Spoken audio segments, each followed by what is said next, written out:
Raven by Edgar Allan Poe.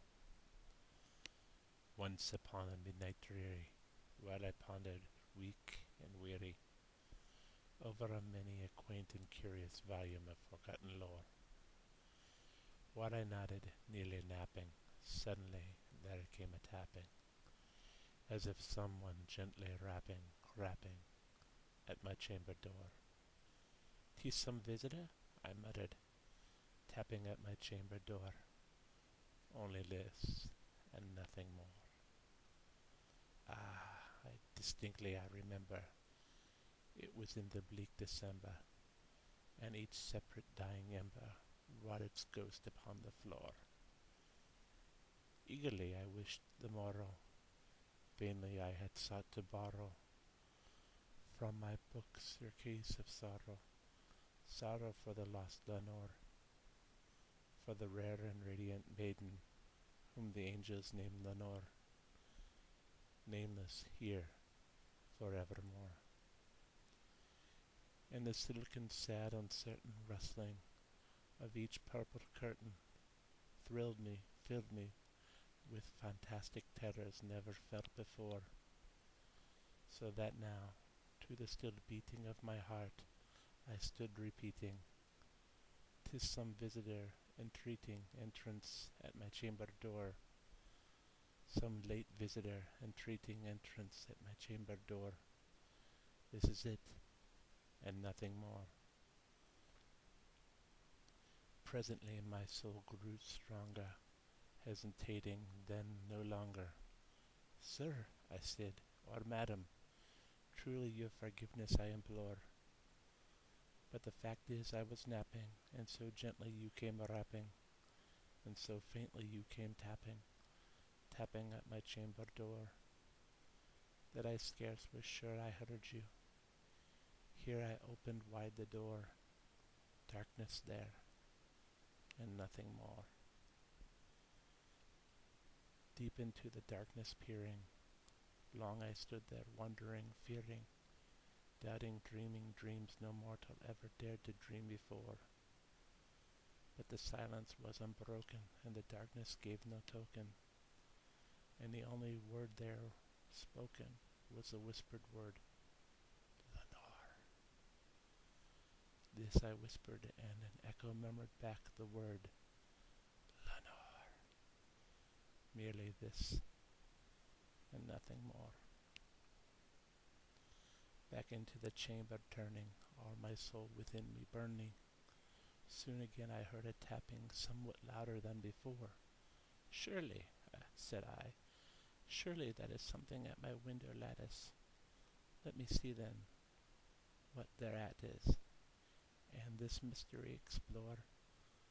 Let my heart be still a moment, and this mystery explore. 'Tis the wind and nothing more." Open here I flung the shutter, when, with many a flirt and flutter, in there stepped a stately raven of the saintly days of yore.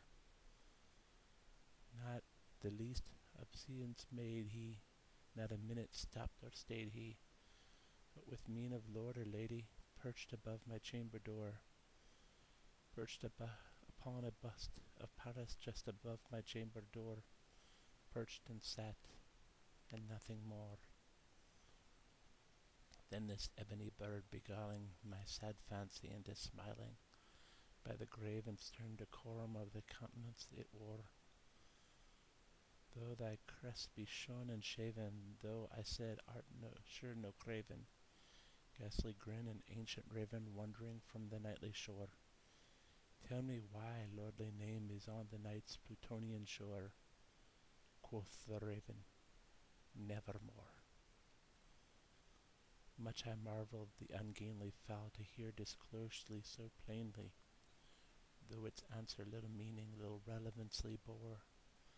For we cannot help agreeing that no living human being ever yet was pleased with seeing bird above his chamber door, bird or beast above the sculptured bust above his chamber door, with such name as Nevermore. But the raven sitting lonely on the placid bust spoke only that one word, as if his soul in that one word he did outpour. Nothing further than he uttered, not a feather than he fluttered, till I scarcely more than muttered, "Other friends have flown before. On the morrow he will leave me, as my hopes have flown before." Then the bird said, "Nevermore." Startled at the stillness broken by my reply so aptly spoken, "Doubtless," said I, "what it utters is only stock and store, caught from some unhappy master, whom unmerciful disaster followed fast and followed faster, till his songs one burden bore, till the dirges of his hope that melancholy burden bore, of never, nevermore." But the raven still beguiling all my sad soul, it's too smiling.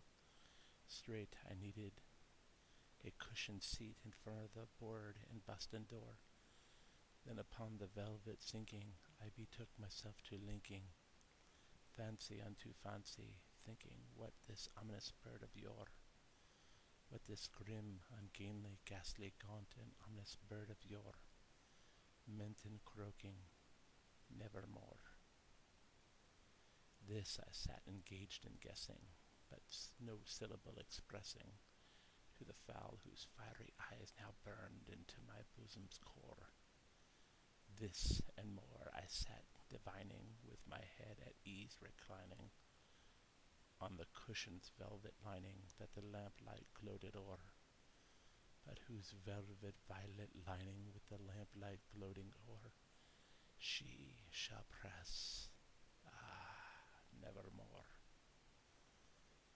Then, methought, the air grew denser, perfumed from an unseen censer, swung by seraphim whose footfalls tinkled on tufted floor.